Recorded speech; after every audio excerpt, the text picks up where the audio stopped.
global happenings today. We communicate, we analyze global news. Stay tuned.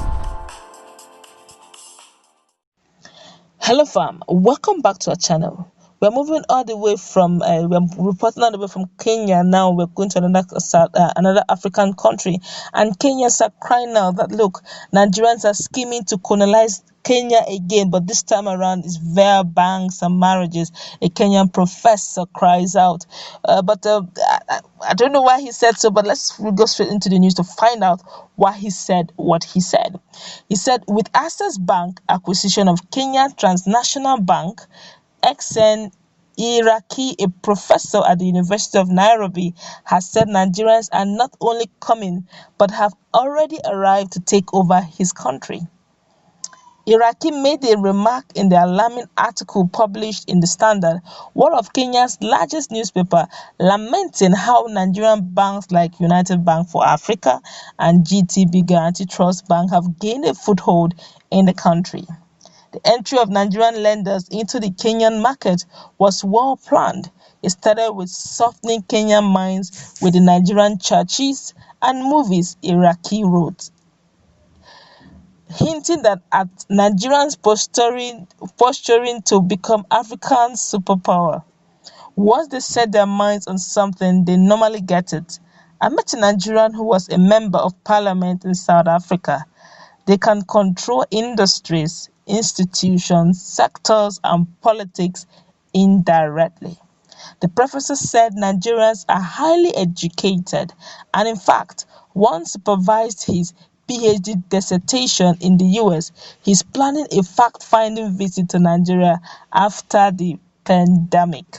For Nigerians, marrying our girls seems to be part of their grand strategy to get into the Kenyan market through genes across generations, he claimed. He said Access Bank is capitalized to the tune of $18 billion with 36 million customers on 3 continents. How will local banks compete with such a big bank? While it lists on the Nairobi Security Exchange to give Kenyans a chance for ownership. What else will Nigerians go for after our banks? Our banks, their Trojan horse into our economy? Iraki asked the question. He said conspiracies about Nigerian takeover is taking root in many African countries, especially in South Africa and Kenya, triggering xenophobic attacks or yet unacted resentment on Nigerians. But if you ask me, I feel this is uncalled for. Nigerians naturally have that ability to go into a place, study the environment, okay, and look for a win-win relationship between both parties, as the case may be in our Kenya Nigerian relationship.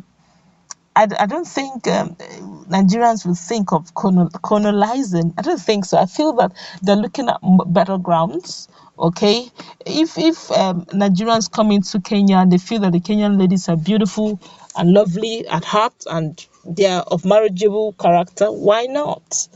Nigerians have very beautiful ladies way back here in Nigeria. So for them to come down to Kenya and see very beautiful ladies and feel they should get married to them, I think we should encourage it. Nigerians are not known to be domineering. I guess those are one of the things that causes xenophobic attack.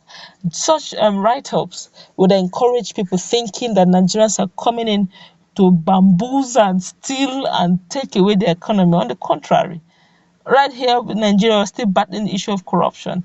And here these are Nigerian banks coming to better the lot of Kenyan. I don't think it's wrong, really. We should, for better investment opportunities, for better development opportunities, we should agree and encourage, intercontinental, inter-country relationship. Besides, there must be some things that this bank saw that made them say, look, let's try our hands in Kenya. Maybe they got things that will help them. And don't forget, the bank has several beautiful uses. They can give you soft loans for some banks, for some banks in Kenya may not be able to afford some kind of loans, but these big boys, these big banks can actually give you loans if properly surveyed and analyzed. You can pay back. It can encourage business growth. It can encourage local growth where capital is an issue. These banks can help provide soft loans. They can even give you collateralized loans, as the case may be. We shouldn't always be looking at yeah, we know that Nigeria over time, the likes of Hush Puppy and our bad corrupt leaders have painted Nigeria in a very bad light. It doesn't mean that Nigeria or Nigerians as a whole are people who always have that intention, to take over or to steal. On the contrary, if you go to United States, you go to other countries of the world, Nigerians are not doing bad. Yes, in every country we have the good, the bad, and the ugly, but I can assure you, we still have some very good hands out there. And if they say they want to help, build, if it was Chinese that came down to Kenya, would they raise eyebrow? I'm just thinking, if it was the United States, American citizens, Americans that came now down to Kenya to bring investment into Kenya, would they question it? So why are we always worried of our own brothers? Well, I know that Nigeria over the years have been painted in a bad light. I think it's time for redemption. If our leaders can at least help us out. Look at the likes of Hush Puppies. Everybody just believe, okay, like what just happened fairly recently, where a Nigerian lawyer was she couldn't get what she was looking for simply because she's a Nigerian. When she was asked, in diaspora somewhere in the United States, when she was asked, it says simply because you are Nigerian and your leaders are corrupt. We may not know, but the truth is, the internet makes the world a global village. So those things you get to hear and you think is within Nigeria, who says every other country is listening, every other people around the world is listening, and most times, if this information found to be true, it's kind of it strains the relationship of some of our brothers and siblings and sisters in diaspora. Okay, look at Hush Puppy. It came as a surprise when a Nigerian picked some monies on the floor, okay, and returned it back to a Japanese guy. They were so shocked. They were wondering, are you sure this guy is a Nigerian?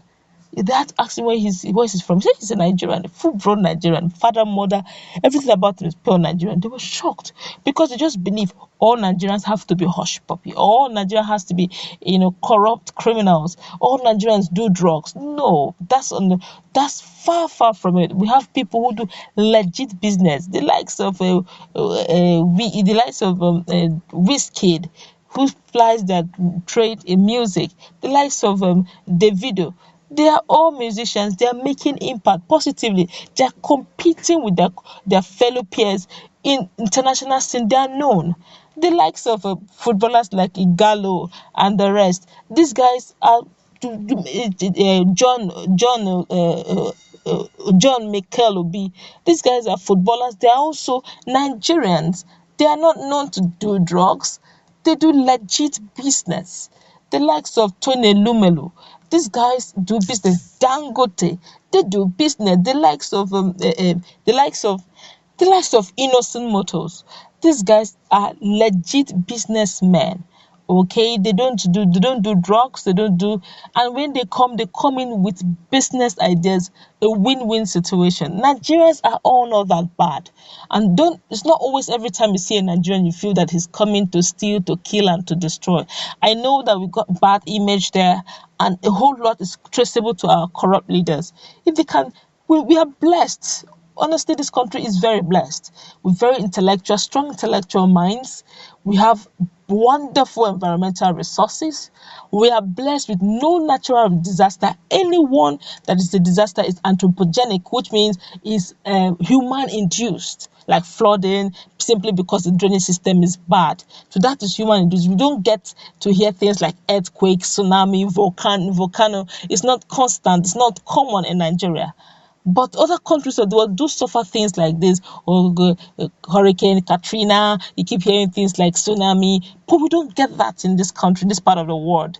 We are indeed blessed, and with all the resources, each state seems to have something. They have in natural resources in quantum, commercial quantity that they can produce. But yet, Our collective, our leaders, corrupt leaders, are not making us proud. We have intelligent minds, intelligent brains that can compete with those people out there in the world. But yet, one way or the other, they keep bringing things that are so terrible. And I really do not blame Kenyans for thinking Nigerians are coming in to come and steal that which is not theirs. But I feel they should give Nigerian businessmen chance. They can actually change the economy for them, for the good, for the best. Since our system here is very corrupt, if the system in Kenya is very good, with investment plans coming in, Kenya is heading for the top.